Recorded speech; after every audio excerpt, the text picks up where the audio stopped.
You may also remember a BLM activist was sentenced to 42 months in prison last year after a jury convicted him of wire fraud and money laundering for defrauding donors of more than $450,000. Your reaction to the DOJ investigation of Black Lives Matter?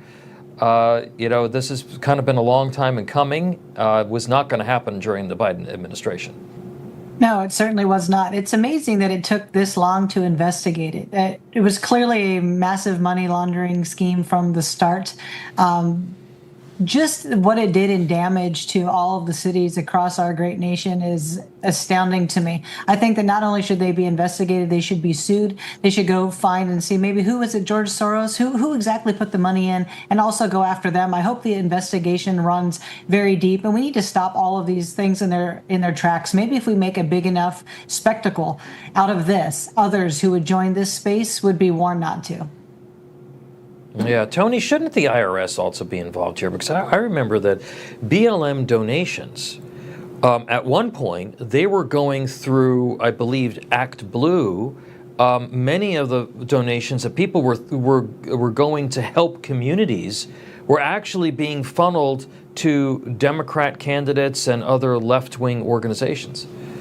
I think an investigation of Act Blue would be mind-boggling to the things we would find out about who is donating what. But as we know, the IRS only goes after Tea Party groups and doesn't go after anybody else on the political left. This just based on the data. The investigation I want, although I don't mind this investigation at all, I want the investigation from Black business owners to find out how many of them actually got money from Black Lives Matter.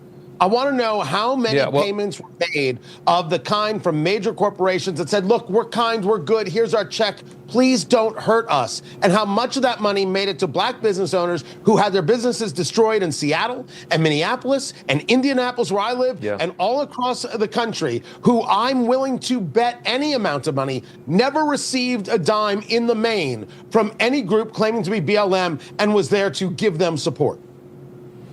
Yeah, it was brilliant. I mean, when you think about it, it was a brilliant move. You call the organization Black Lives Matter. Well, who could possibly argue with that? And they literally conned people all over the country to give money because they thought that this was going to be some sort of community-based organization. Con or shakedown? I go with the Jesse Jackson, Al Sharpton shakedown methodology more than anything else.